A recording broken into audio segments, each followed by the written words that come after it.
जय हिंद दोस्तों। आज हम पढ़ने वाले हैं कक्षा 10 के 9th चैप्टर अविन्यू। पिछले कई चैप्टर हमने पढ़ चुके हैं। आज पढ़ते हैं अविन्यू के बारे में। तो अविन्यू एक शहर है जो कि दक्षिण फ्रांस में है। तो उसमें क्या होता है कि लेखक जाते हैं, तो उसके बारे में आज हम पढ़ने वाले हैं। फिलहाल अभी लेखक परिचय के बारे में पढ़ते हैं। तो देखो, अविन्यू एक ललित रचना है। क्या है? अविन्यू एक ललित रचना है जिनके लेखक है अशोक वाजपेयी। कौन है? अशोक वाजपेयी। तो पूछेगा कि अविन्यू क्या है, तो बताना है ललित रचना है। पूछेगा कि अविन्यू कौन सी विधा है, तो ललित रचना है। और इसके लेखक कौन है? अविन्यू के लेखक कौन है? तो अशोक वाजपेयी, जिनका जन्म 16 जनवरी 1941 में हुआ है। कई बार पूछ चुका है कि लेखक का जन्म यानी कि अशोक वाजपेयी का जन्म कब हुआ है, तो 16 जनवरी 1941 को। कहाँ हुआ है? दुर्ग छत्तीसगढ़ में हुआ है। कहाँ हुआ है? दुर्ग छत्तीसगढ़ में हुआ है।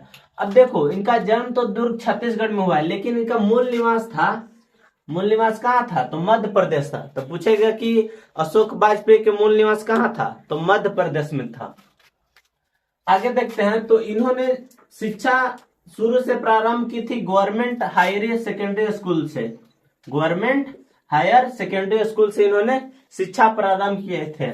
और इन्होंने सागर विश्वविद्यालय से फिर बीए किए और फिर दिल्ली विश्वविद्यालय से एमए किए थे। तो पूछ सकता है कि अशोक वाजपेयी ने बीए किस विद्यालय से किए हैं, तो सागर विश्वविद्यालय से। या पूछ सकता है कि एमए किस विद्यालय से किए हैं, तो दिल्ली विश्वविद्यालय से किए हैं। आगे देखते हैं। तो इन्हें महात्मा गांधी अंतर्राष्ट्रीय हिंदी विश्वविद्यालय में, हिंदी विश्वविद्यालय से मतलब इन्होंने प्रथम कुलपति रह चुके हैं।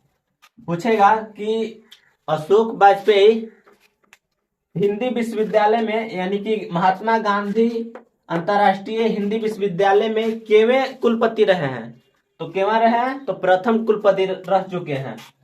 अशोक वाजपेयी ने लगभग 3 दर्जन, एक दर्जन में कितना होता है? 12 होता है। तो 3 दर्जन इन्होंने मौलिक और संपादित कृतियां लिख चुके हैं।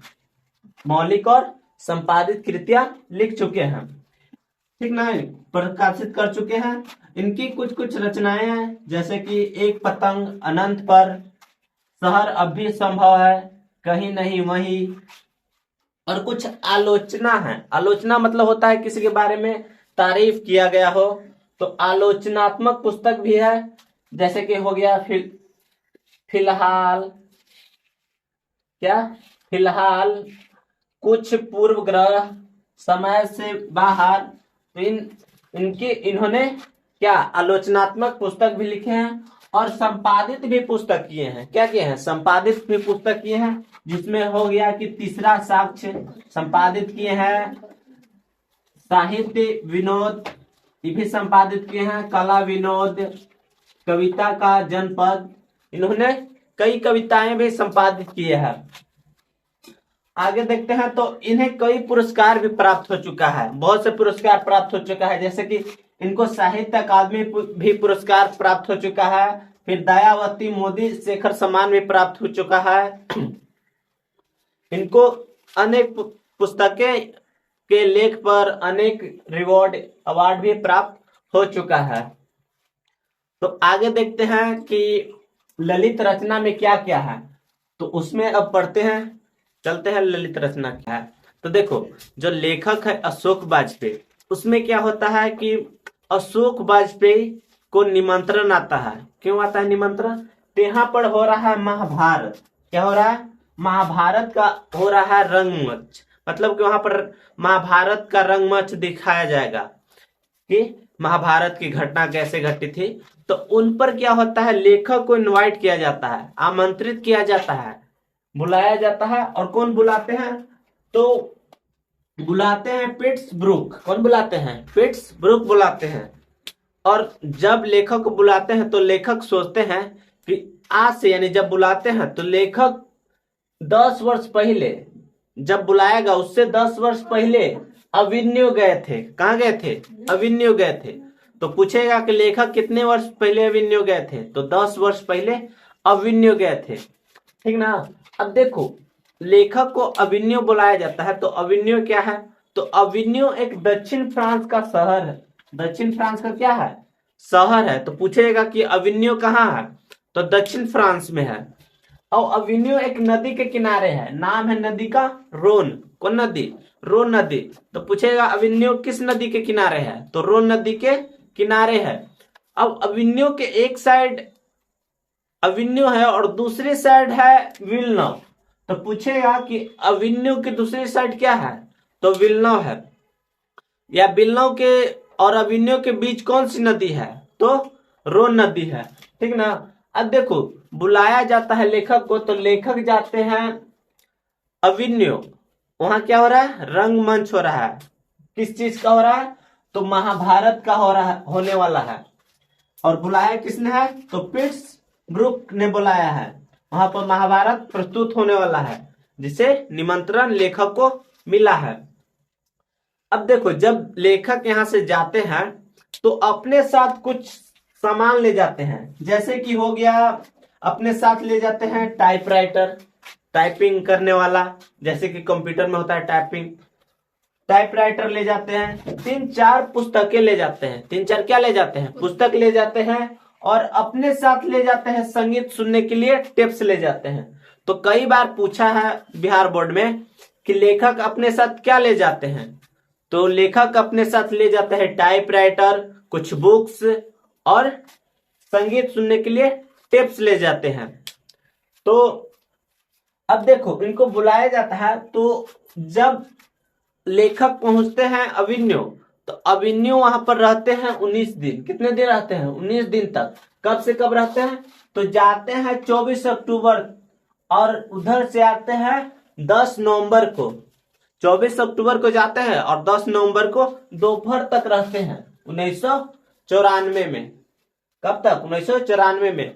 तो कुल 19 दिन रहे थे।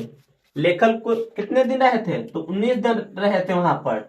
और प्रतिदिन क्या करते थे लेखक वहां पर? अब चूंकि लेखक का कार्य ही होता है क्या? गद्य लिखना, कविता लिखना। तो लेखक प्रतिदिन क्या करता है कि गद्य लिखते हैं और कविता लिखते हैं। तो पूछेगा कि लेखक 19 दिन में क्या क्या किए थे? तो गद्य और कविता लिखे थे। अब 19 दिन में कितनी कविता लिखे थे? तो जो लेखक है 19 दिन में, तो जब लेखक 19 दिन रहे थे तो 19 दिन में इन्होंने 35 कविताएं और 27 गद्य लिखे थे। तो पूछेगा कि 19 दिन में लेखक ने कितनी कविताएं लिखे थे? तो 35 कविताएं लिखे थे। और गद्य कितने लिखे थे? तो 27 लिखे थे। अब चूंकि गए थे तो वहां जाके अध्ययन करेंगे कि क्या क्या हो रहा है, तो वहां पर रहकर उन्होंने 35 कविताएं लिख डाली। कितना दिन में? 19 दिन में। मात्र 19 दिन में उन्होंने 35 कविताएं लिख डाली और 27 गद्य लिख डाले उन्होंने। तो पूछेगा कि लेखक ने कितने गद्य लिखे थे? तो 27 गद्य। कितने कविताएं लिखे थे? तो 35 कविताएं लिखे थे। अब क्या होता है, लेखक जहां गए हैं, यानी कि अविन्यो जहां गए हैं, तो अविन्यो कभी पोप की राजधानी हुआ करती थी। जो अविन्यो है वो कभी पोप की राजधानी हुआ करती थी। तो पूछे कि अविन्यो किसकी राजधानी हुआ करती थी? तो अविन्यो पोप की राजधानी हुआ करती थी। ठीक ना। और जो अविन्यो है वो फ्रांस और यूरोप का एक अत्यंत लोकप्रिय रंगमंच होता है वहां पर। तो पूछेगा कि जो रंगमंच होता है वो किस किस देश के बीच होता है? तो वो होता है फ्रांस और यूरोप के बीच के रंगमंच, वहां पर दिखाया जाता है। तो पहली बार क्या हुआ था? लेखक को बुलाया गया था जब महाभारत का रंग समारोह हो रहा था। और बुलाने वाला कौन थे? पिट्स ब्रुक। ठीक है ना। अब क्या होता है देखो, तो मैंने बताया कि अविन्यो जो है, अविन्यो के बीच में क्या है? रोन नदी है। और रोन नदी है तो एक और अविन्यो है और एक और विल्नो है। तो विल्नो क्या है? तो वहां पर एक ईसाई मठ है। तो पूछेगा ना कि विल्नो क्या है? तो ईसाई मठ। और वहां पर ला शत्रुज को बोला जाता है ईसाई मठ। तो पूछेगा कि ला शत्रुज का अर्थ क्या होता है? तो ईसाई मठ होता है। कई बार पूछा गया है।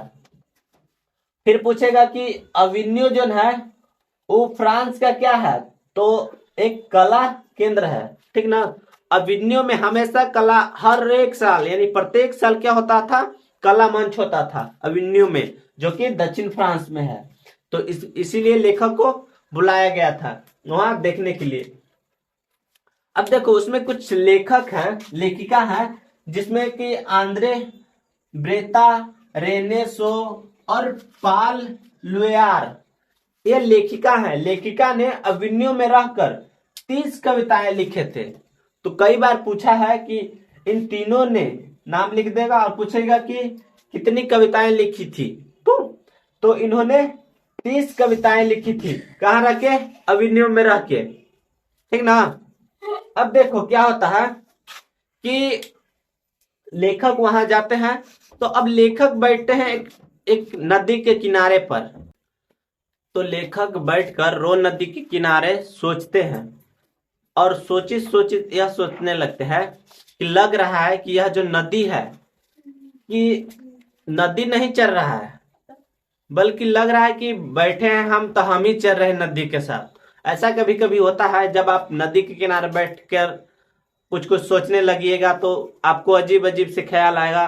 तो उसी प्रकार लेखक को क्या होता है, जब लेखक रोन नदी के किनारे बैठते हैं तो बैठकर उसके जल को, धारा को देख रहे हैं, तो धारा देखित देखित उन्हें लगने लगता है कि धारा नहीं चल रहा है, जमीने चल रहा है धारा के साथ। तो उसमें लेखक अजीब अजीब सी कल्पनाएं करने लगते हैं कि पत्थर जो है वो नदी के साथ जुड़ा हुआ है। और इस पर एक लेखक है जिनका नाम है विनोद कुमार शुक्ल, उन्होंने नदी लिखा है एक लेख जिसका नाम है नदी चेहरा लोगो। मतलब जो नदी है उसमें हमेशा कोई भी रहे वो साफ ही दिखाता है, चाहे कोई भी आ जाए, जानवर आ जाए, वो हमेशा उसका परछाई उसमें दिखाता ही दिखाता है। तो इतना सब कुछ इसमें से ऑब्जेक्टिव और सब्जेक्टिव बन सकता है। तो देखो इसमें मैंने क्या पढ़ा कि लेखक को पहली बार कितना वर्ष गेला हुआ था, जब लेखक को निमंत्रण दिया गया था, तो लेखक 10 वर्ष पहले गए थे अविन्यो, ठीक ना। फिर पूछेगा कि अविन्यो कहाँ है, तो अविन्यो है दक्षिण फ्रांस में। किस नदी के किनारे है, तो रोन नदी के किनारे है। और रोन नदी के किनारे है तो वह क्या है, एक पुराना शहर है, और यह ईसाई मठ है। पुराना शहर क्या है, ईसाई मठ है। फिर पूछेगा कि लेखक अविन्यो कितने दिन रहे थे, तो 19 दिन रहे थे। कितने दिन रहे थे, तो 19 दिन रहे थे। कब से कब तक रहे थे, तो 24 अक्टूबर से 10 नवंबर 1994 में रहे थे, ठीक ना। फिर पूछ सकता है कि अविन्यो किसकी राजधानी हुआ करती थी, तो पोप की राजधानी हुआ करती थी। फिर पूछेगा कि जो लोकप्रिय रंगमंच समारोह होता है वो किस देश के बीच होता है, तो फ्रांस और यूरोप के बीच होता है। फिर पूछ सकता है कि लेखक को अविन्यो किसने निमंत्रण दिए थे, तो अविन्यो किसने निमंत्रण दिए थे, तो पिट्सबुर्ग ने उनको बुलाए थे अविन्यो में। और क्या हो रहा था, तो हाँ भारत का क्या हो रहा था, रंग समारोह हो रहा था। और भी क्वेश्चन पूछ सकता है, जैसे कि पूछेगा कि ला शत्रुज क्या है, तो यह एक ईसाई मठ है। ला शत्रुज क्या है, तो ईसाई मठ है। फिर पूछेगा कि अविन्यो किसका कला केंद्र है, तो फ्रांस का एक कला केंद्र है। अब जब लेखक गए थे तो क्या क्या साथ ले गए थे, तो क्या क्या ले गए थे, टाइपराइटर ले गए थे, 3-4 पुस्तकें ले गए थे, और संगीत सुनने के लिए टेप्स ले गए थे।